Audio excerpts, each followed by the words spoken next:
I'm stable, oh yeah, no label, oh yeah, you know me. I have only a path, I'm lonely, but damn, I'm going to win, yeah. Welcome to this episode of A Look Behind the Curtain with Chris, with your host, your friend in success, Chris Celeste. Now, I created this YouTube channel for two purposes. One, to really highlight the success stories of online entrepreneurs and entrepreneurs in general. And two, to really pull back the curtain on what it actually takes to be successful as an entrepreneur in the online space. You know, it's very popular to see all the glitz and glamour, the fancy cars and vacations all over the internet. But what does it really take for an entrepreneur like you or me to really have that lifestyle, to really become successful online? So each week, I'll pull out a different person and have them share their success, share how it is they achieved that success, and really pull back that curtain for you so that you can have the tools, principles, and resources that you need to achieve it yourself. Now, before I dive into today's guest, I really just want to cover a couple of housekeeping items. One, if you're finding value in these interviews, in this interview series, please comment your biggest takeaway and hit that like button. And if you want to catch all this content as it's dropping and not miss any of the value, you definitely want to smash that subscribe button and make sure that you have your notifications on so that you can receive it in your inbox as soon as it drops. With all that being said, let's bring out today's guest. Today's guest is an inspirational speaker, copywriter, and entrepreneur with the mission to inspire the fire within those pursuing their dreams. After a childhood near-death experience, he was crippled by guilt. But now his attitude of gratitude has allowed him to serve others, breaking free into their greatness and live with fearless joy. So please help me welcoming to the show, Jason J. Boom Legaard. J. Boom, thank you so much for taking your time out of your day and welcome to the show. Hey man, Chris, nothing but, distinct honor when you reached out to me. I was pumped because I love what you've been doing with the show, the people you've already had on before. And it was a perfect day for me to knock this out for you. So, yeah, I'm here to inspire some fire, bring the gratitude, bring the boom, whatever your audience needs. So, I want you to hit me with every hard question, and I'll do my best to deliver. Cool. And I really do appreciate that. So basically, I'd like to know and get the viewer to know a little bit about your backstory. Who is J. Boom? Where do you come from? You know, what drove you to be an entrepreneur, to become a professional copywriter? You know, just fill everybody in a little bit. Sure. Yeah, I'll try to do as we're talking earlier, I'll try to do the thumbnail sketch or thumbnail image on a YouTube video for you. But yeah, my name is Jason. My nickname or brand name as well as J Boom. My name is Jason Legaard. Originally from a very small town in North Dakota called Fortuna. And when I say small town, at last count is about 17 people in the actual town. Rural farming community. At its peak, when it was a booming metropolis, we had 100 people in the town. So when people say, oh, I came from a small town too of 30,000, I'm like, bro, no, you didn't. So grew up, Midwest, the work ethic, just learning to communicate with all different types of people at a very young age, grandpas to middle-aged people to younger kids. So that really infused my ability to communicate early on. And so I kind of just, like a lot of folks that may be watching this video, I followed the plan. It was, okay, we go to, grade school, junior high, high school, kick ass at grades, National Honor Society, student body president, blah, blah, blah, blah, blah. And then he was just like, well, what's next? Well, you go to college. Like automatically, like there's no discussion. Like that's just the deal. That's the plan, right?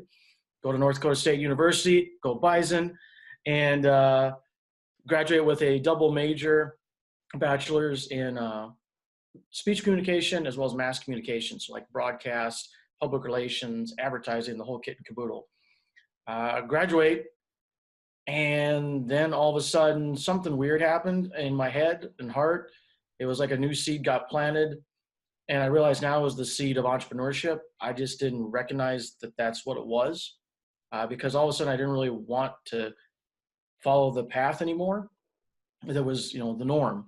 So I worked a lot of crazy different jobs for a lot of years. Eventually my oldest and best friend from college started a lawn maintenance company, a residential one here in Arizona. And I was a grass guy, which is the name of the company. for 18 years. I was the office manager, head of the advertising. I had my own route, slugging it out in 118 degrees in the summer, all just pure madness most days. And eventually got to a point where, as I used to make a joke, I became the Novocaine man, which means I was numb to everything. Financially, nothing's happening. Not married, no kids, no house, no savings. Like, so all these, again, the path, like all those traditional things you are supposed to have, I didn't have any of them. And I wasn't even fulfilling upon my dream. And then next thing you know, I saw a little side ad. I do believe back then it was one of the little Google ads for an entrepreneur personal development event in San Diego called Unstoppable Entrepreneur. And I clicked that ad like on a random Tuesday night. I was able to get to that event even though I had no money. It was a whole shenanigans even to get there. And in the span of 3 days, my entire life changed because I realized I'd found the thing I'd always wanted. I just didn't know that I always wanted it. And then that began the journey in 2011 of all the different ups and downs and lefts and rights of learning entrepreneurship, copywriting, direct response, online marketing, heavy work in personal development because of some things that happened in my past, which I know we'll be talking about later. And eventually stepping into my highest values, moving into my vision of inspirational speaker, now a professional copywriter for 3 years, marketer, all the whole range of stuff, all the things that inspire my own fire, which then allows me to do the same for others. And so now it's, 2019, here we are, known you for over a year as well. And the journey continues. And it just, some days I just shake my head and go like, holy shit, what if I didn't click on that ad? And it scares the living hell out of me. Yeah. Legitimately. So that is the short ad, hopefully a short and sweet version of kind of where I came from and how I got to today. Yeah, it's very powerful stuff there, man. Very powerful. A lot of us, myself included, fell into that trap of the 40-40. Yeah. 40, I believe it is how it's pretty put down. It's crazy that you happen to click on an ad on a Tuesday because I can vividly remember also it being a Tuesday when it happened to me. You don't forget those moments when your life changes that drastically. So, it was still, I think, the first time I ever told my story as a speaker, the first time at a high ticket mastermind, when I told that part, I pointed around the room. I said, so listen, when you're writing your Facebook ad copy, that is not just an ad. That is someone's life in your hands. It's that powerful because people are like, oh, I'm just writing ad copy. Oh, it's just an ad and I'm not good at it yet. Shut it up. Just shut up. You got to realize the copy you write, the image you choose, that could be the ad.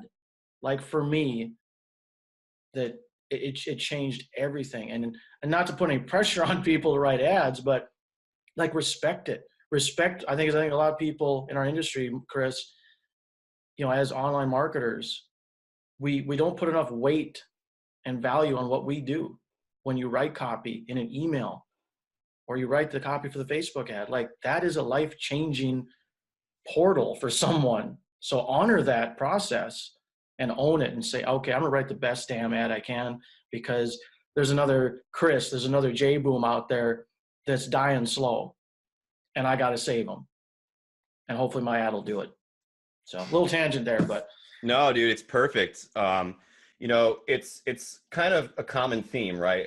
We come into, personally, we came into the industry just to make money.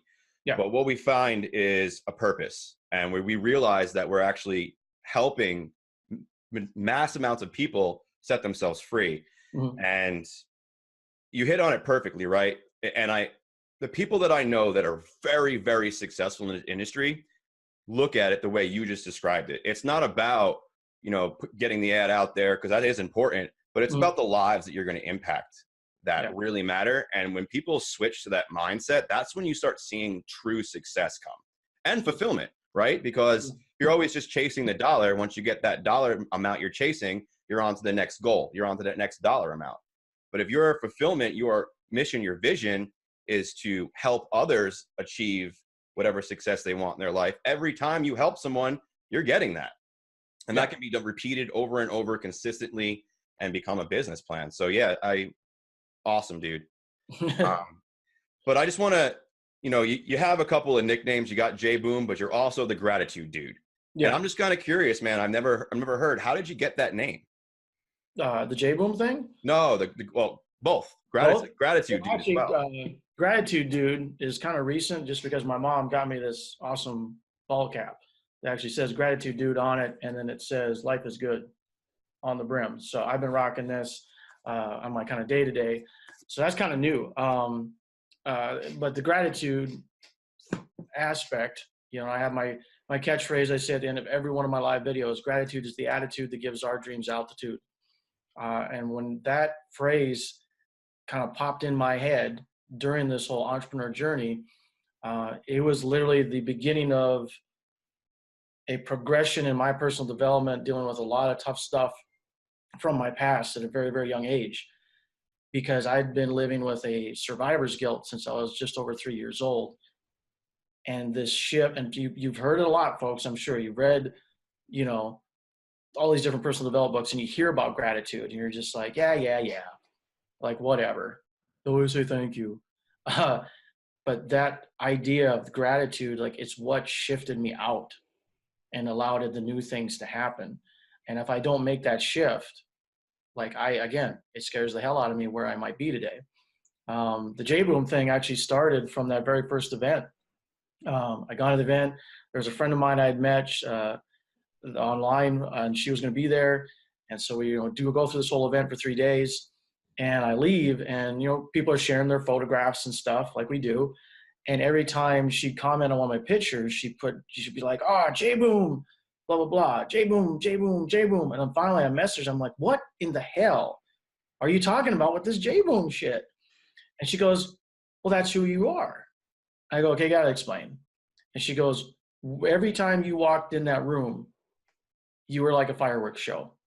Your name's Jason J Boom. And I was like, well, shit, I'm going to run with that. Yeah. And that became the brand name. And that was also the first event where I was wearing the fedoras. And then that just became part of the brand, again, embracing a new life by my own design, not just being relegated to only ball cap guy, which is how I grew up in the Midwest. It was always ball caps. And plus, like not a lot going on. So, hats add a little extra swagger. So it started from someone else, just in fun, and just her perception of me and what I was providing people through my presence, which was now changing. And so I've run with it ever since. It's stuck. And throwing gratitude dude just to kind of piggyback off that and keep this energy going. Yeah. I was curious. I've known you for, like you mentioned, a little over a year now, and I've never asked you how you got the name. So I was really curious to know. For sure. So you said that for the last 3 years now, you've been full-time copywriter. What were some of the struggles that you had stepping into that role? Like, what were some of the obstacles maybe you hit, maybe whether it's like self-doubt or an actual skill you had to overcome to really step into that master role of copywriter? Ooh, that's a good question, dude. Because there's a lot of layers to it. One of the first things that popped in my mind when you asked it is, and this is a tricky one, folks, and it happens to the best of us. When I first was writing copy, especially for email marketing, even though I had spent so much time in personal development and breaking out of, at least I thought, a poverty mindset, right? And put all this work into it. And then I'd be writing this copy, and our mutual friend Adam, who I was doing freelance work for at the time, still do. And I was working on copy, and he would catch it. He's like, dude, you can't be using this kind of language if we're trying to get this person to invest in a high ticket product. And what was the trick that was happening, or the stumbling point, was I was writing copy towards an audience acting as if it was me back when I was still caught up in my bullshit and that poverty mindset. Well, you don't want to be targeting people that wouldn't even have the means to invest in your product. And you don't want to talk all like that negative aspect, or these people shouldn't be in a poverty mindset right now if they're reading this email. And so it was something I had to just kind of get myself cleansed of that through my writing process over the years. And the other big stumbling block, which I think it's universal, whether you're a copywriter, whether you're whatever skill set you're charging people for, is I've been blessed that, grace of God, like I've always been a writer. And so like a lot of people ask me, there's people asking me at this last event, like, oh, so what books did you read, Jay Boom, on copywriting? Did you take courses, and did you go to like events and blah, blah? And I'll be like, I read like the first 2 chapters of Hypnotic Writing and one of this other one. And I kind of looked at this one course, and, obviously I've been watching copywriting in front of me for years, from other marketers, but I kind of write. And then they're like, what? No, it can't be like that. And I'm like, I'm sorry. It's like, I got a little bit of the gift, a gab or whatever. But then this whole time I have been, it's learning the direct response skills. It's like the little ninja tricks on say this word rather than this in your email copy or in a sales letter. So a lot of it was just almost like through just absorbing it from other great marketers, Frank Kern, Mike Dillard, Ray Higdon, like on and on it goes, Mark Hoverson, and just being around them and learning from them and reading their stuff. And it just kind of got in me. And then I also, since I had the training in college, communication, like I've always been writing. So it's like I can come up with the plays on words. And I mean, hell, at this last event, one of our group, she asked me like, well, I have trouble with email marketing when I don't have ideas. I had a cherry Dr. Pepper in front of me on the table. And I said, all right, here we go. I'm gonna write an email for you. And she's like, what? I said, and I pretend like I'm typing. I'm like, hey, so here I am, and I got this cherry Dr. Pepper. It's ice cold, and God, this is the best cherry Dr. Pepper I've had in 8 years today. And I really need that caffeine because I am running on fumes at this intensive mastermind. Ever been like that where you just need that extra caffeine? It's such a good hit. Anyways, the reason I need this caffeine is I got to keep going because I'm at this 3-day intensive mastermind helping people with their copywriting skills, helping them break through their barriers and how they can get their voice out there. And I just go, and I go, send. And she's like, what? And I'm like, yeah, there's an email for you. I said, you don't have to turn it into this grand holy grail. Because I also I tell every one of my clients or students that are having trouble with it, I said, look, if you're in this for the long haul, and I'm sure, Chris, the people that are watching your show here, they're in it. They're not just dipping the toe in. They're not going to kind of do it. They're in it for the long haul. They know it's going to get crazy sometimes. I would tell these people, like, how many emails do you think you're going to write in your marketing career? And they're like, hundreds. I'm like, thousands. I said, this one in front of you that you're tripping out about and like having a panic attack, it's 1. So finish it up the best you can, maybe get some feedback, and then just hit send. Because tomorrow you're going to write another one. And I said, this one email is not going to magically get 100% open rates, 100% click-through rates, and you'll make whatever on one email and never have to write an email again. It's not happening. So let it go, hit send, you'll do another one tomorrow, and you'll keep getting better, because it's really about repetition. It's literally just, you got to write, you just got to keep writing. So that was one of the bigger stumbling blocks is, being able to charge accordingly for that skill set. Because I had a friend of mine that she pointed out, she's like, you do understand that most people can't do what you do. And I said, what? Yeah, everybody can write. Technically, like, hey, pick up a pen, write, tap the keyboard, write. She's like, no, because you've got the training and you have some certain gifts, naturally, you just go and do your thing. Most people aren't in that position. So therefore, that's why they come and hire you, because they're like, either A, I don't want to deal with it because it's too challenging. Please do this for me. Or people are, extremely smart people like this guy was like, I don't even want to mess with it, dude. So can you just help? I want you to write some copy for me. Oh, okay, cool, man. Let's figure it out. So those are two biggest things: overcoming my internal dialogue and not putting it into copy, and then recognizing the skill set for the high value that it is. Yeah. So just to emphasize a little bit more on what you were saying, you know, that the copywriting skill thing, you do have a bit of a unique gift, but like you were saying too, anyone can do it with repetition and being consistent and constant practice. That's how anything is mastered. Yep. And, you know, even myself personally, I wrote over 400 emails my first year. What I learned was that, yes, I can consistently do it, but it wasn't my strongest suit. I'm stronger on camera when I'm speaking, which is why I was able to turn to you and be like, hey, would you be interested in writing some copy for me and becoming one of your clients, which I'm very thankful I did. I mean, that was awesome, dude. We had you do, you know, 10x anything I was currently doing. I mean, thousands of dollars off of that sequence. So nice. Boom. That's what I like to hear. Yeah, it was a well invested, man. Nice. But I just want to, you know, talk about the other side of what you do, which is the speaking thing. I know you have a podcast, you know, you speak, you motivate, you inspire. Would you share a little bit more about, you know, how you got started in that and what it is exactly that you do as far as speaking? Yeah, and actually, in full disclosure, the podcast I used to do with my brother from another mother, Eddie Aguilar, is called the Mindset Mountain Podcast. We did over 250 episodes, emphasis on personal development, etc. It is still on iTunes, Stitcher, etc. You can go to mindsetmtn.com. That actually got put on the back burner for a while. Eddie is revitalizing that himself. I am in the midst of putting out my own podcast again because of this highest value of connection, which deals with speaking. And so I'll be working on that coming up soon. As far as getting into it again, it's similar to tying into what I just said with copywriting. Since a very young age, I just could talk to people. And as mentioned in my intro, growing up in a very small town in North Dakota, I had, just by the nature of the community, like even when you're young, like you learn to talk to the 85-year-old farmer.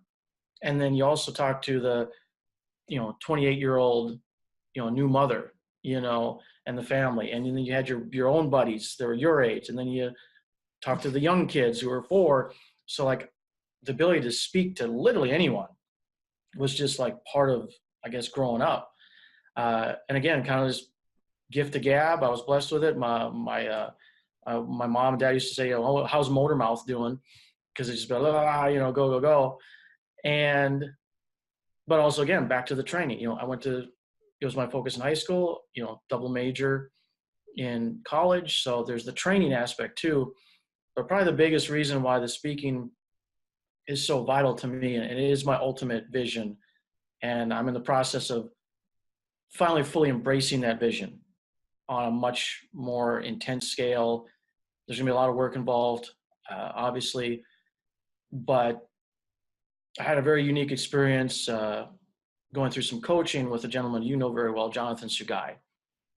And we worked through a lot of these things that happened in my past from a very long time ago, which we'll go more into that here in a bit. But he pointed out some things which just brought back to full focus. That's right. It's my voice. That's why I'm here. It's why I'm honored to be on the show with you, because I get to use my voice. It's why I get honored when a client hires me to write copy for them. It's my voice through them, but it's still, I'm using the voice. I'm speaking at a friend's mastermind for the first time years ago. Okay, I'm using my voice. And it's always been there. It's always been the core skill set. And just each day that goes by, it's finally moving more to the front. But in order to get here, to get ready for that, even though I spoke a bunch of times and such, I had to go through a different process first. And there was a process of personal growth, the consistent investment in personal development, and it was facing some hardcore darkness that has plagued me since I was just over 3. And finally, getting the final little pieces to kind of match together and go, okay, we got it now. We got it now. And so if you're on a process of personal development, anyone watching this, and I'm sure, Chris, you got questions about this next, but I mean, this experience happened when I was a little over 3 years old. I'm going to be 48 this year. And I truly feel like it wasn't until 4 months ago, I finally got the closure / opening the new door that I needed. So if you're on the journey and it's been a week or two, maybe a month or two, maybe it's been a year, you're still kind of managing challenges in your mindset that are dealing with heavy stuff, like, don't worry. Like, divine timing is always on time. And that's what I had to embrace. And that's why I'm here now, you know? Yeah, that's perfect. I do want to dive into, we've mentioned it a few times, you know, your trauma as a child and then moving past it. And something that Todd Campbell, my mentor, you know him very well as well, mentions all the time is that when it comes to personal development and becoming the best version of yourself, it's a lifelong journey. Yeah. You know, you're going to have moments where you have those epiphanies and you do level yourself up, but there's always going to be that level of attention and work that you need to be doing on yourself, or you can regress and not keep moving forward, right? You're either constantly in a state of growth or a state of decay. Yep. And if you're not constantly growing, then you are decaying. And nailed it. Perfect. And so just with that being said, Patrick has a lot to say too right now. But with that being said, you know, do you want to kind of dive into maybe, you know, what you're comfortable talking about in the past, and then how that affected you over these last 40-something years, and then what happened 4 months ago, whether it was with Sugai or whatever, that finally had you shift over? Totally. Yeah, no problem. So I'll try to keep this moving as quick as possible, respect people's time. But yeah, back when I was a little over 3 years old, myself, my mother, and my baby sister, Tracy, we were walking down to the local, you know, 5 and dime store or whatever, probably to get ice cream or something. I don't know. And we were on the side of the road. And so we're not in a car. We're just, you know, walking on the side of the road. And there was a young man, I think he was, I can't remember how old he was, but, you know, not that long driving. And it was the perfect angle of the sun. And, you know, glare, momentarily kind of blinded, and his car swerved and he ran into us. So when I say I got hit by a car, meaning like the car hit us. And so, you know, various injuries, rushed to the hospital, etc. And I had a crack in my skull, pin in my left arm, broke both hips, both legs. So I had full lower body cast for, you know, however many months. Had to relearn to walk. And unfortunately, we lost my baby sister, Tracy, and she didn't survive the surgery.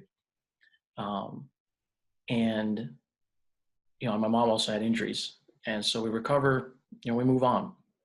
And it wasn't until, you know, many, many years later where I started to realize, you know, there very much is this thing called, you know, survivor's guilt. And didn't understand it, not sure how to deal with it, almost like not aware of it either. And so, you know, just, you know, continue to live in life. And what's funny is over those years, and this is where this type of stuff gets tricky, folks, is moving along those years and making decisions on a day-to-day basis that were being influenced by this survivor's guilt, because in some screwed up way, for whatever reason, I felt that I didn't deserve to still be here because my sister's not. So why am I okay? And I still remember my mom told me, like, not long after the accident, when I was like walking again stuff, I come in the kitchen and I grab her pant leg and I pull on it. And she'd be like, what do you need? You know, Jason, what do you need? I would ask her this question: Mom, was I a good brother? That question alone tells you where the seed had been planted. Because I'm thinking, she's not here anymore. What did I do wrong? Was I a bad big brother? So on and on this goes. And then, like I said, as I continue to finally get into the personal development stuff and learning about these topics and, you know, working on my own self-worth, the value I bring to this world through speaking, through my voice, through writing, whatever it is, joking with people, making people laugh, karaoke, whatever it is, And I just, I had, the layers kept getting peeled away. And I can honestly say, actually, this just hit me now. If I don't find entrepreneurship, I'm not where I am today as a human being. Because until I got into entrepreneurship, I'm not reading Bob Proctor. I'm not getting into Tony Robbins. I'm not all the various books. I'm just not doing it. I'm not forking out cash to go to events. It's not happening. But it did because I found entrepreneurship. So all this training, the books, connecting with amazing people, new friendships that pointed out new aspects, coaching, mentoring, on it goes. And then the gratitude, the gratitude thing was a huge deal. I'm like, okay, if I can be grateful first always, then shit can happen. But if I got to change the G. That was my thing. I got to change the G. Guilt has to go. It has to be gratitude. And that started a chain of events and started ramping things up and more progress, more letting shit go. Mark Hoverson was a big part of this because he publicly scolded me on one of his podcasts. He was on a live video that happened to be on, and he called me out on my bullshit. And Larry said, dude, I don't know if people puked on you your whole life, but you need to get over it, bro. In front of everybody. So this is a live training. He calls me out by name and said, look, you need to move forward into what's you learn that's positive. You need to move forward in what you're doing that's positive. He's like, hey, you need to get over this. And that planted a seed where a year later, last summer, we scheduled a trip. I flew back up to Minnesota because we were living in Minnesota at the time during the accident. And I told my parents, I said, hey, you guys have been to see Tracy's resting place multiple times. I have never been. So think about that. Since the accident, a little over 3 years old, I'd never visited my sister. And I knew it was time. And so we go to it's actually the military cemetery because my dad was in the Corps. And so she was laid to rest there in Minneapolis. And so we get there. And it's pretty intense. It was raining like a monsoon. It was July in Minnesota. Like, what's happening? And we're all like, well, we got it. Whatever, rain, doesn't matter. We get there. And I told my parents, like, hey, I need to do this by myself first. And they were like, mom's like, I get it. We find the area. And dad says, well, have mom go with you first. She'll kind of get you close. And then there you go. So we're walking along. And she's like, oh, it's number this. So she's walking here, looking at the back of the headstones for the numbers. I'm in front where the names are. And I'll never forget, I'm walking along, and all of a sudden I just turn and look, and I go, there she is. And I just lost my shit. And mom was kind of hovering, and I'm standing there, and I said, Mom, you got to go. Like, not 10 feet away. You got to go back to the truck. Like, I need a moment, And she said, oh, okay. And off she goes. And it was one of the most terrifying and yet inspiring moments of my life. Because I realized this had been too long in coming, but then the level of confusion. And I'm doing things like this, like I'm putting my arm up, like I'm trying to protect. And like I made sounds that didn't sound human. And what was really interesting, dude, the rain was pouring up until I got to her, and it dropped to a drizzle for the 20 minutes we were there. And when we left, the rain kicked back up again. And so I was there for, 10 minutes or so by myself, just talking to her. And then mom and dad came over. I hugged my dad so hard I thought I was going to break his back. And, we had our moments. And I remember one of the cooler moments was I'm standing there, and I look to the left, and here's like Army, Ranger, Marine, Navy. And I go, man, it's just so cool that she's here in this place in this type of place. And my mom just slayed me. She goes, yeah, she always felt like I was always so glad that she's here because she's got all these great guys around her to protect her and take care of her. And then I lost my shit again. So we wrapped it up. So I got to finally have closure / an invitation, to be like, okay, it's time. You show the gratitude. And then to bring this full circle, like with the 4 months or so ago, I meet Jonathan Sugai at one of the Elite Summit events. And it's the last night of the event. We're up in the suite. Only chair available at the table is between Sugai and Ray Kakuta. I'm like, oh, cool. I'll go talk to Sugai because he's still rocking his Hanalei Swan robe. And he's been wearing it all day, like just such a badass. And we start chatting. I'd met him for 5 minutes 2 days before for the first time. We just start chatting. He asked a couple questions that kind of allude to this story. And he's like, Jonathan, tell me more. We get into it. Next thing you know, we come up with this exchange of value, which is still happening, where he says, like, hey, would you like to go through this process? It'll take about 3 hours to finally move completely through this guilt process. I said, well, of course. And then what ended up happening was he needed copy because he's not a copywriter. So he's like, because I thought, he's like, well, hey, John, I know this ain't free. And I'm just saying, he's like, no, like, we're going to do an exchange of value. He's like, I need copy. So you do copy for me. We'll do this. And through that process, to bring this full circle, I mentioned earlier about the power of my voice. And that's the true vision. That's the calling.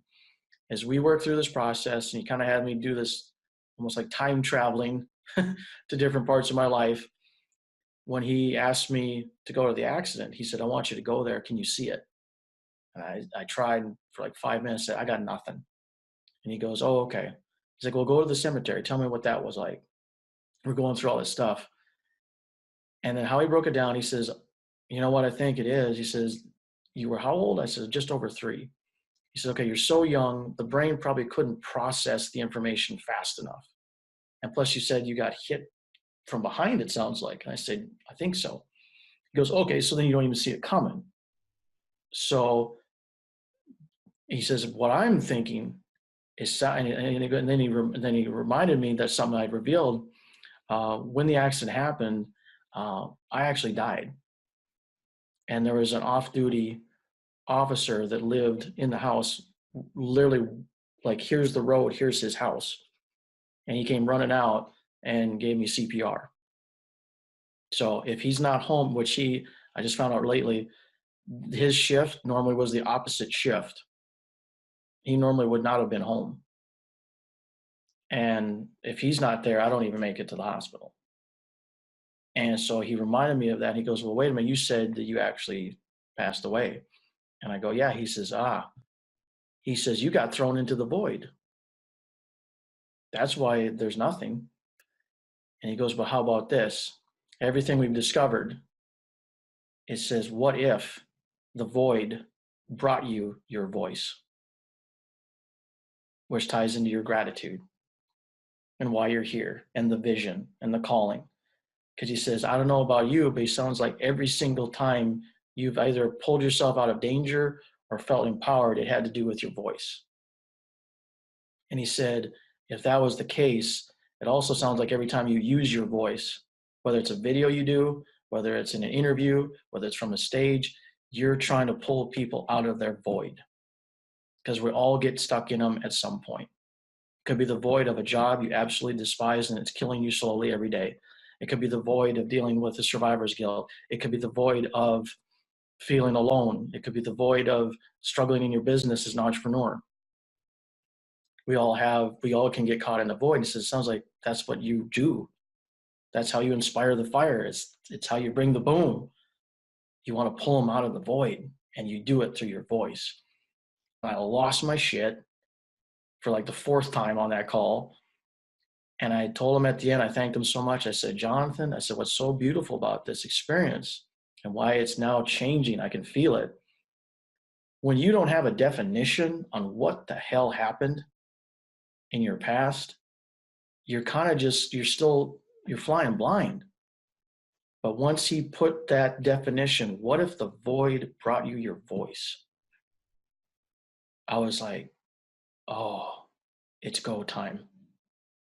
And then ever since then, I'm getting more copywriting clients. You know, it's like, okay, new motions and other projects. I'm working on a new affiliate funnel for one of Mark Hoverson's products that changed my life. It's like, okay, now the emphasis is on how do I get on more podcasts, more shows like this? How do I get on stages and get paid for it and get paid well? Because I know what my skill set is. I know what my value is. I know what my voice can do for people. I've brought people to tears in rooms. I've inspired them. I've had them hugging me. It's like, this is the calling. This is what I'm here to do. That's why I was given the second chance. And by God, I'm going to get paid well for it. And I never thought that was possible. I also felt like I was not deserving to be paid well for anything I would do in this life. That shit changed.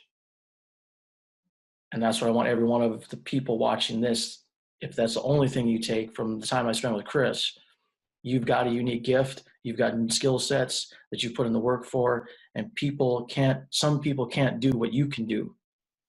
And for you to exchange value, they say, hey, I'll give you this money, you give me this result, is a beautiful, beautiful thing, and never feel guilty for it. And you should be smiling all the way to the bank, because that's all it is. And to go deeper on this, if you don't extend the offer to someone for your skill sets so they can give you that money, and they want to give you money, because like that'll happen. Like people want to actually pay you for your shit. They're like, please, I want what you have. And then you're like, well, no, I'll do it. Yeah. What you're doing is you're literally shutting down their gratitude to you. And you're saying subconsciously, I don't want money. I don't want abundance. I don't want to feel amazing. So don't push it away. Just be like, I can receive this. I learned that from Sean Stevenson, where he'll say that to any time he gets a compliment or whatever. I can receive this. Thank you. And you take it, and then you put forth your best work. And then everything works out. But the journey I had to go through to get to here even today, on March 22nd, it wasn't easy. It got dark. But then the light that I live in now, this level of fearless joy, like there's no stopping it now. And it's still going to be tough sometimes. Shit happens. But because I have a definition on why I'm here, I'll find a way. I'll find a way. And that's my goal for everyone else. Like, hang out with me for 45 minutes, 20 minutes, 10 minutes. Let me obliterate your bullshit for you. I'll take it on. And then when you're done hanging out with me, well, guess what? I say I obliterate the brick wall of your bullshit. And then when I leave, guess what? The bricks are going to start stacking again. So then you got work to do. But when you're hanging out with me, I don't want you thinking about you're catching up on rent, or you had the argument with your wife or your husband, or you're worried about this, worried about that. That's all out the window. Hang with me. Let me inspire fire, infuse, pour gratitude into you, and this level of fearless joy, because it's what literally not just only changed my life, it's what saved my life. And that's why when Chris reached out to me, I'm like, dude, hell yeah, I am there. So again, dude, this has been beyond an honor for you giving me the chance to get back in the game, as far as on the speaking angle.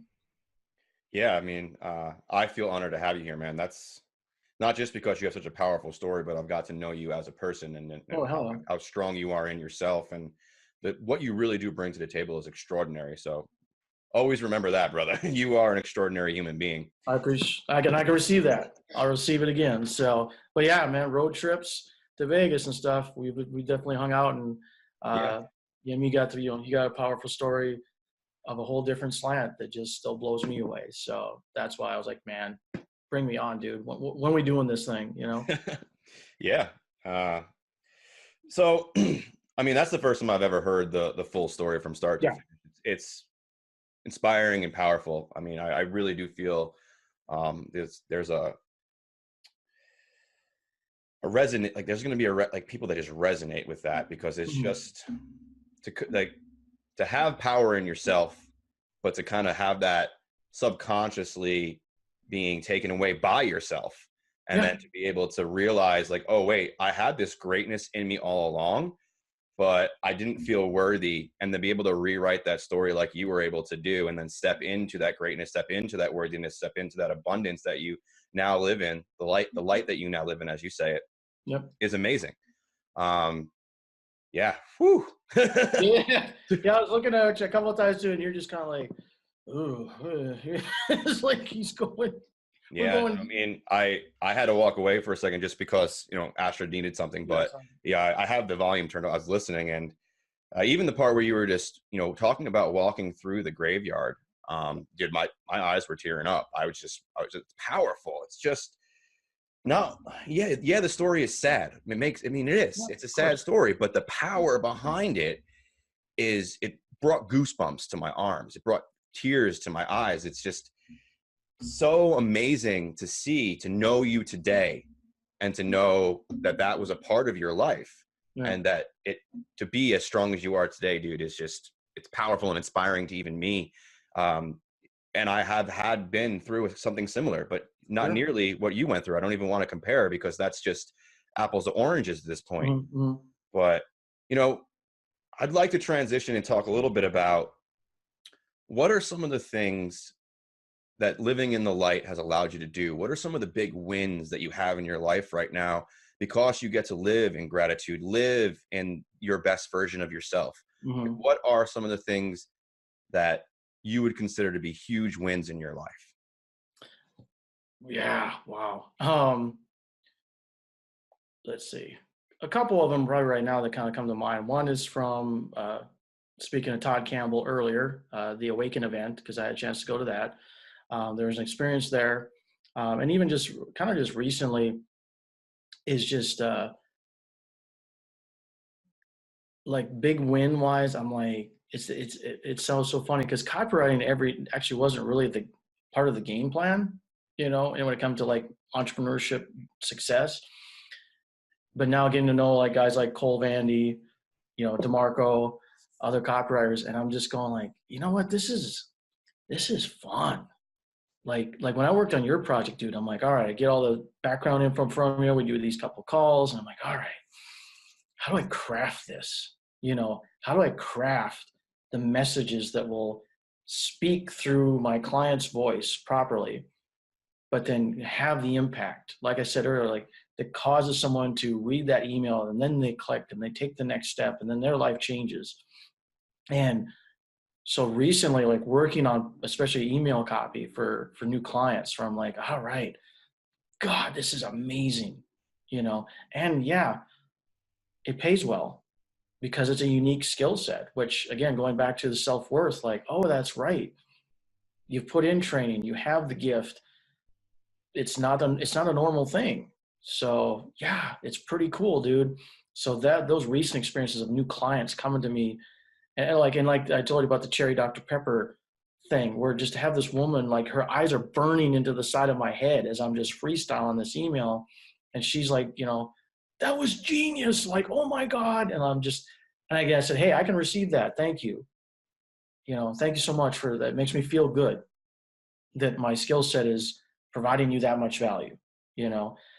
To reference back to Awaken and Todd Campbell, the event I went to was the last day, and the night before I'd done a lot of journaling, writing out the new vision, etc. And it had all again to do with what? My voice, speaking, changing people's lives through the voice. And the last day of the event, he was like, hey, stage is open for shares. So if you want to come on up, we got mics here on the chair, just line up and go. And here's what's so screwed up, dude.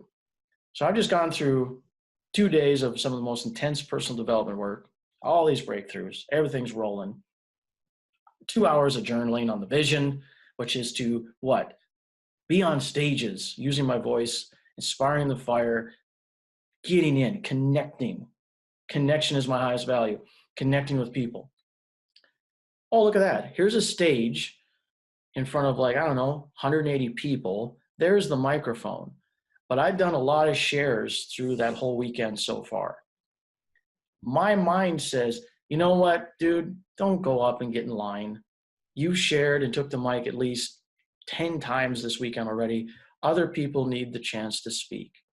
So I'd literally crafted the vision of change people's lives from stage the night before, and the next opportunity that shows up, my old program was saying, stay in your chair.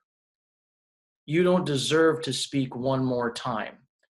And then literally in the next second, I'm like, are you shitting me? And I ran up there. I think I was the third in line. I go take the stage. I think I spoke for 2 minutes on a particular breakthrough or whatever, and it hadn't tied into the story I just told you all. I had 2 people come up to me on the next break. We were embracing in tears because what I gave them through my voice in 2 minutes broke them both wide open, dealing with issues of guilt in different ways. And now, now of course they've been friends since. And I remember at one point, the 2 of them embraced and were in tears and hugging. And I remember I looked up and I just said, okay, I got it. I got it. Because what that moment felt like, and it's happened multiple times, to get a little spiritual on you folks, there's been moments like that where it literally feels like God's grabbing my shoulder going, do you see? Do you see now? This is why you're here. And to have them right in front of me. And I'm like, all right. And then they go, and then the journey continued. And then this next thing you know, it's the Sagai stuff. Next thing you know, it's the whatever. Next thing you know, it's here today. So what's interesting, both of you caught that copywriting like kind of ties into like monetary success, but those 2 minutes from stage at Awaken, I didn't make a dime, but I felt like a billionaire as I stood in front of those 2 people that took the time to stop and say, Jason, I have to thank you because, oh my God, I've never heard it said that way, something, and it clicked for him. And I'm like, this is it. Like, this is the vision.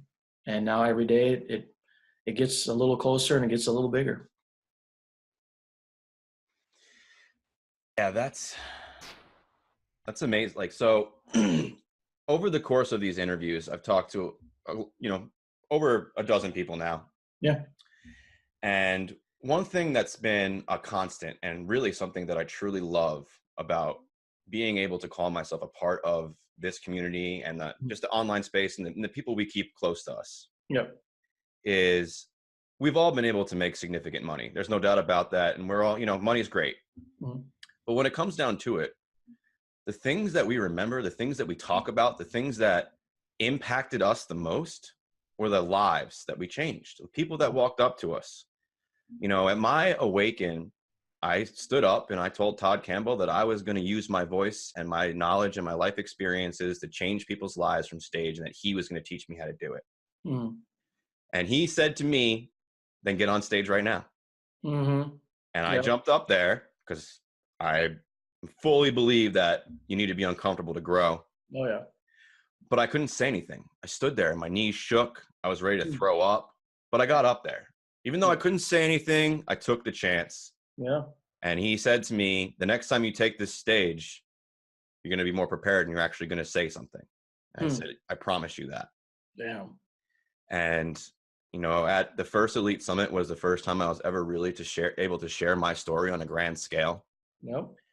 And when I got off that stage and people started walking up to me and talking to me about their PTSD, about their roadblocks in life and how I inspired them, I mean, that right there sent me on this path. It gave me a bigger purpose. Yeah. My children, my family is my reason why I got into business. But changing the perception and the way we deal with PTSD and trauma has become like a passion, just a passion project for me now. Mm-hmm. Because I realized, and I'm not a very religious person, but I feel like the universe was doing very similar to me, like you were just saying God did to you. It was like this is where you're meant to be. Mm-hmm. This is what you're meant to be doing. Look at the impact you're already having, and you're just getting started. Yeah. So let me ask you, what does the future of stages and motivation and the podcast and uplifting and inspiring and changing people's lives look like for you for the future? Yeah, man, that's why we connect so well, brother. Like just how you described your experience. It's the same. It's just it's a different side of the same coin. That's all it is. Um, but yeah, as far as the future, I mean, like I said, I got that itch again to be on a podcast, because that was definitely like when me and Eddie were doing Mindset Mount podcast.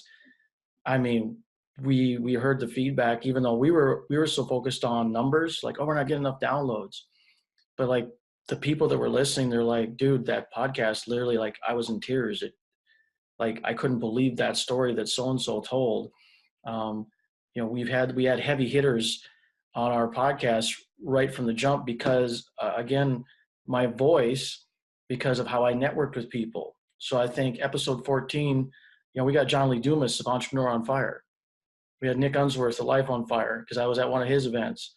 We had Sean Stevenson, Model Health Show.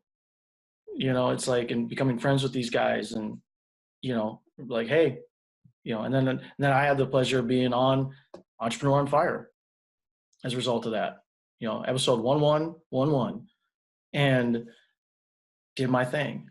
And so the future for me is to get my own podcast going again, because since Eddie is going to revitalize Mindset Mountain for his own project, because he has now published his book on, it's called, actually I have it right up over here, Lasting Impact, Navigating the Rippling Effects of Suicide. Probably one of the, well, not probably, it is easily one of the most powerful books I've ever read in my life. So he's going to be he's going to bring back Mindset Mountain, because it fits with what he's trying to do to help people with those topics.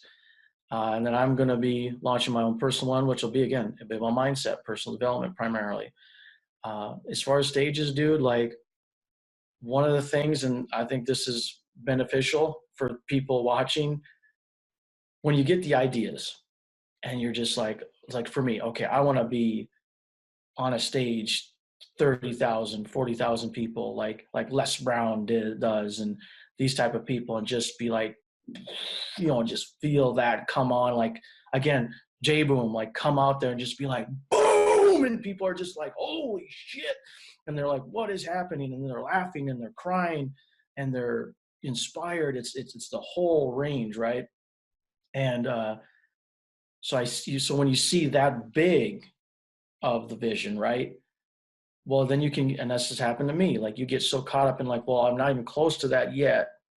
So then you kind of keep waiting for like some magical, like, I don't know, Tony Robbins is going to like text me out of the blue and be like, yo, man, I heard about you through Chris Celeste. I saw him, and so you want to come on by the next Unleash the Power Within or whatever, and just, yeah, we'll hook you up. No, it's not going to happen. So where my vision is now is, again, it's about taking the ownership. And so what I'm going to start doing is planning out, like, hey, locally here in Arizona, I'm going to start putting on just local speaking events of my own. And if I even have to do it out of my own pocket, we're literally like, it's a free event, like, it's an hour, let's say it's an hour-long workshop where I will go to La Quinta Inn, rent the damn room myself, not even charge for it initially, just so I can get butts and seats. Or maybe I might actually do something for my buddy's nonprofit, Cloud Covered Streets, with Robert Thornton, which helps the homeless. I might be like, hey, I'm going to do a 1-hour talk. It's going to be inspiring. It is going to move you. It is going to shake you up. Come on by. All I ask for is a $10 donation to Cloud Covered Streets. So that way I get to help, something I've helped before with him. But then guess what? I'm doing shit. I need to speak. Well, guess what? I'll make my own damn event locally. I'll rent the La Quinta Inn meeting room, get butts and seats, and then guess what you do? Well, now I got B-roll footage. I'm in front of an audience. Now that turns into more marketing assets. Now it's like a media guide put together, a media kit. And then I actually start making the phone calls. I start texting people, hosts of podcasts and shows like this. Say, look, you need a speaker that can bring the boom. drop fire on this topic, then I'm your guy. You got spots open? Do you need a spot filled? Let's go. And then eventually, yeah, the 10, the 20, the 30,000. Next thing you know, I'm hanging out with ET, the hip hop preacher, and saying like, bro, you ain't got shit on me. I love you, but you ain't got shit on me, bro. Like, I hope you don't follow me because I'm going to torch you, and just be in that space, So that's where the next steps are coming. And the thing is, these next steps don't come if I don't take the ones before. And that's a hard thing for us to realize, is we want this so damn bad, but we're still here. And to have the courage, to have the strength to be like, that's right, I still have to do this. And some of this is going to get hard. Believe me, that trip back home last July, that first morning, wasn't exactly a good old time. But now I look back and go like, thank God. Thank God I did that. And one last thing that just triggered, I want to make sure people understand this. If you're in positions like that, where you're going to do something that intense and you feel it's something you have to do, that friend, one of the people I told you about from Awaken that reached out to me, he called me the morning of the day I was catching my flight back home, and just to catch up, and I told him about what I was about to do. And he said, bro, I have so much respect for you. He's like, I can't even believe what you're about to do. I'm like, what are you talking about? It's something I know I have to do. I'm just going to go and do the thing. He's like, no. You are going back to you're willingly putting yourself in that space, not knowing what will happen, because it's been 40 some years. He says, dude, that is courage. He's like, there's plenty of people that would never even touch this shit. And you're just like, nah, it's time. He's like, so the fact you're willing to put yourself that far out there and say, I don't know what's going to happen, but it has to happen. And so for those of you that are going through a similar process in a different way, a different topic, a different situation, give yourself credit for that courage. Because my friend pointed out that probably 98% of people would have just kept on keeping on with the same old bullshit and just slowly get, like you said earlier, keep decaying, instead of finally saying, no, I'm going to go, I'm going to heal, and I'm going to move differently. So own it, but give yourself credit. Give yourself the pat on the back, because sometimes we don't do that enough. And if I wouldn't have had that moment, it probably would have been a different experience, because I would have kind of like, I'm just doing this thing. Why do I need credit for that? Or why is that courageous? No, it's not. It's like, yeah, actually it was. And then everything else happened. So. Yeah. And you made a very solid point, and we're getting close to the top of the hour. Yep. So I'm just going to hit it really quick, and then we'll move into the last part. You hit it right on the head. Most people would rather just forget than deal with it. And there is, absolute courage in taking a serious look at yourself and your past, and being able to come to terms with that and find balance in all things. Like, that is hard work. Yeah. But the most gratifying work, the most fulfilling, because now moving forward, you are weightless. Yep.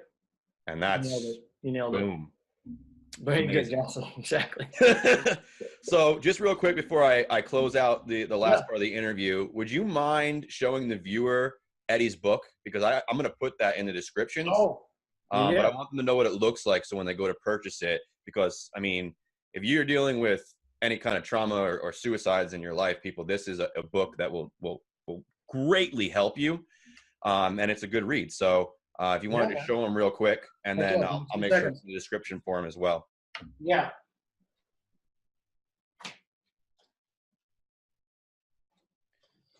So yeah, it is. It just came out. I think it's only been a couple months now.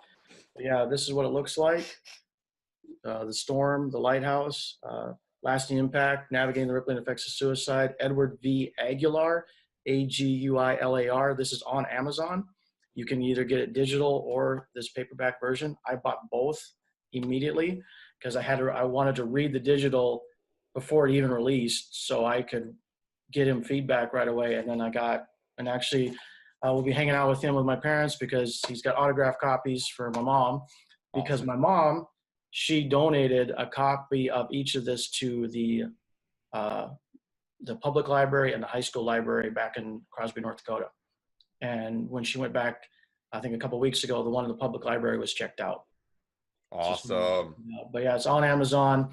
And let me qualify some real quick as we wrap this up. I should be paying me money right now for this marketing. But if you're watching this, you're just like, whoa, that's an intense title, and well, I'm not dealing with any thoughts of suicide or whatever. You still get this book, and there's two reasons for it.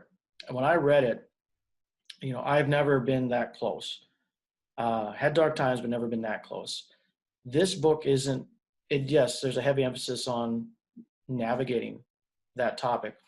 This is a book for anyone who's experienced loss, because he's got other stories of stuff he went through with family, friends of family, etc. It has nothing to do with suicide. I cried at least 4 times reading this book. And that was when I was reading the digital version. So think about that. I'm just reading on a screen, and I'm losing my shit. It's that powerful. It is no filter type reading. There's some cursing in it. This is not some, highfalutin professor type written book. I mean, Eddie himself, chapter 1, you hear how he almost took his own life. So you're talking about a dude that went through it himself and then has helped people over 20 at this point deal with this topic. But it is for anyone who has dealt with loss. And I don't know, it seems like unless you've been the most blessed person in this world, we've all dealt with loss. And this book will be a tool to help you navigate it. It's one of the most beautiful books I've ever read. So yeah, I've also been telling people, get 2 copies, because then you got one for yourself, then you got one on your shelf. Because you never know, your uncle might be talking to you one day at the barbecue and he kind of drops a bomb on you. He's not feeling good. And you go, you know what, man? Because you read his book, you know how to pick up on stuff in conversation. And you're like, you know what, man? I got this book I want to give you. And you literally could, because Eddie's saved lives. He's flat out saved actual lives with this book. But yeah, don't get turned off or think like, oh, it's not for me. This is a book about dealing with loss, and this will help. So yeah, it is on Amazon. Boom, perfect. Yeah, it's something that people kind of skate around and don't really address or talk about, a lot publicly. So it's nice that there's a resource that someone can turn to and not have to be like, oh, hey, I'm having these crazy thoughts, or hey, so-and-so I know is about to maybe take their own life or whatever. You have a resource you can go to and really just, be of service and be the best you can be for that person or yourself in that situation. You nailed it. So I like to close these out with a 2-part question.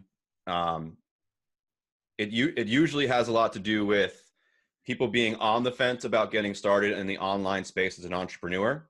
Got it. And then someone who is just getting started in the online space as an entrepreneur. So what would your advice be to someone who is skeptical, reluctant, on the fence about taking that leap of faith into entrepreneurship in the online space?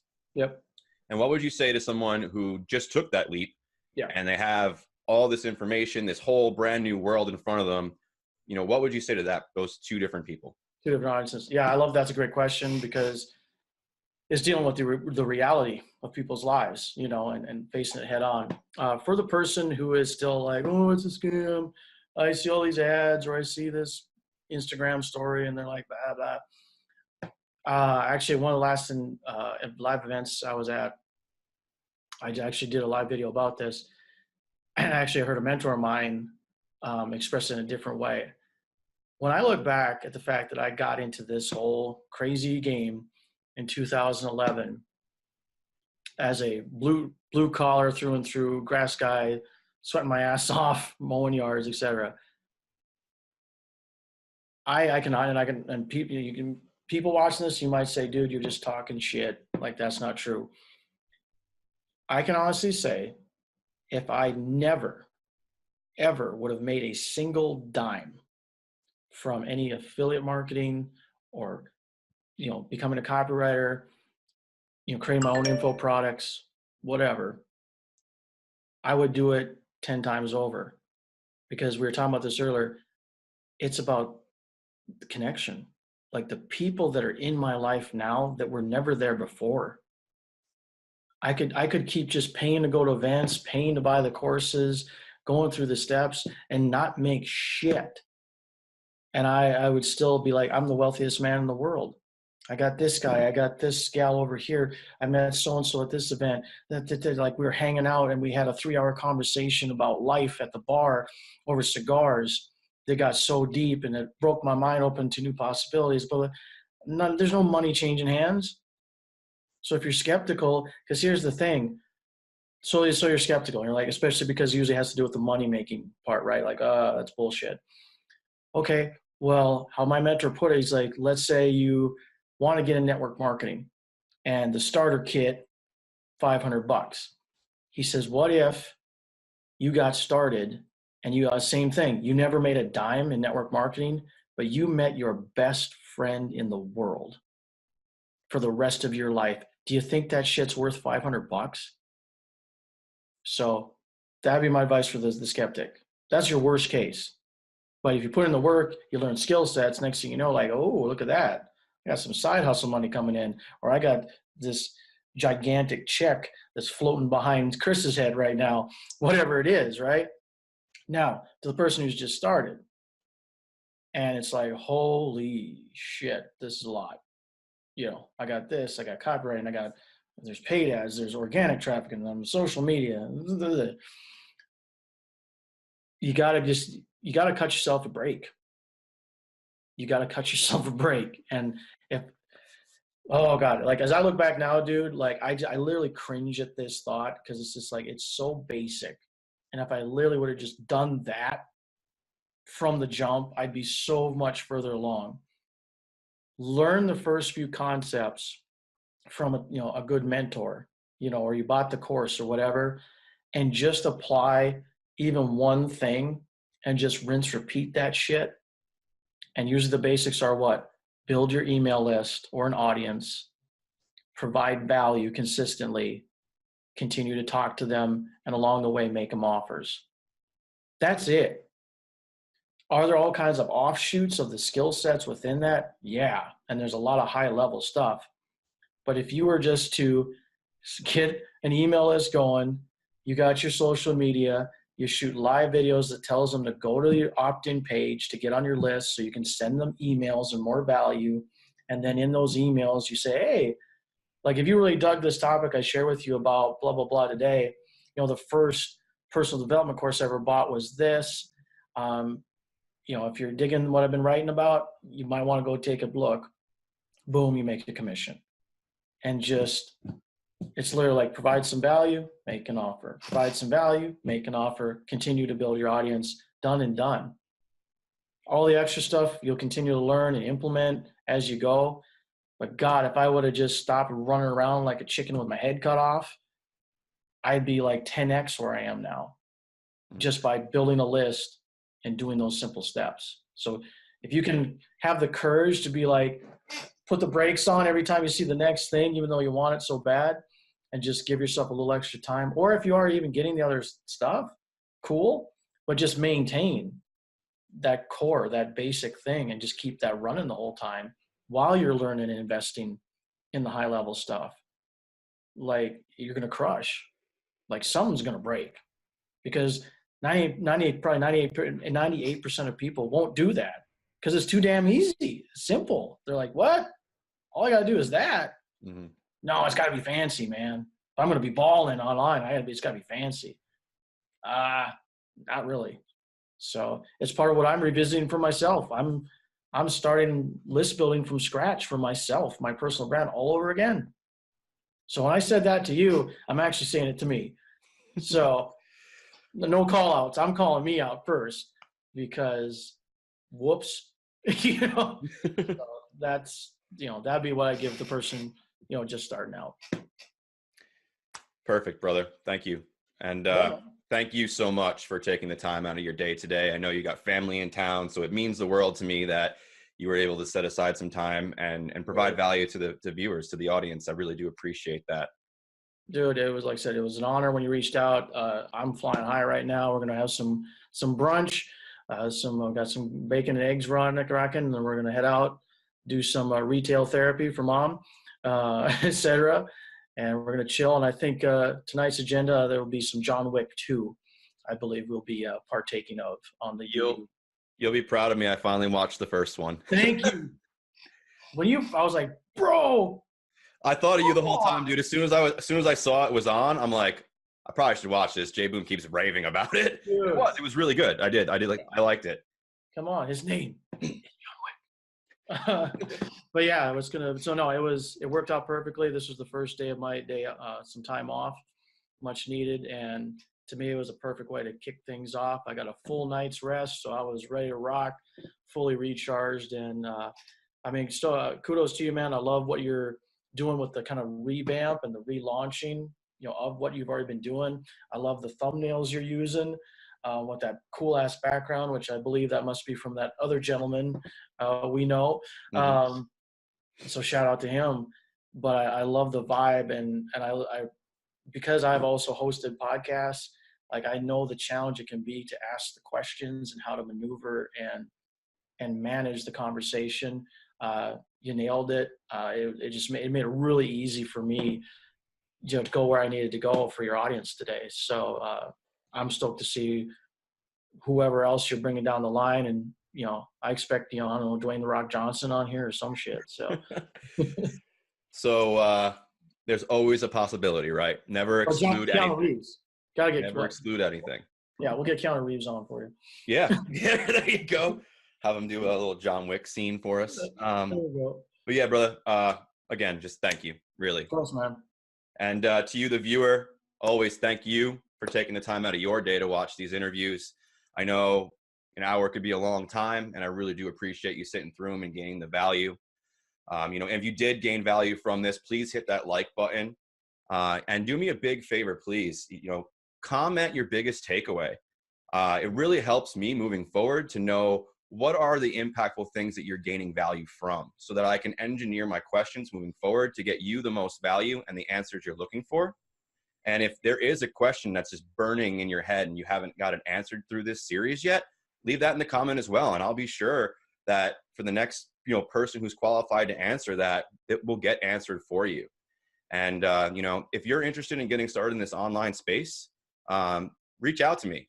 You can either leave a comment on this video just saying interested, and I'll reach out to you personally, or you can find me on Facebook. Just write in Chris Celeste and send me a message there, and I'll personally reach out to you. We'll figure out, you know, whether it's a good fit and get you a custom game plan moving forward so that you will have the success you are looking for engineered and tailored to you, how you learn and how you grow. And, you know, I'm excited to help anyone that's willing to take that chance and, you know, sit in those strategy sessions with me. They're completely free. So just reach out and we'll make sure that this is the right fit for you. But other than that, thank you for watching this interview, and we will be seeing you next week. Peace. Oh yeah, I'm stable. Oh yeah, no label. Oh yeah, you know me. I have only a path. I'm lonely, but damn, oh yeah, I'm stable.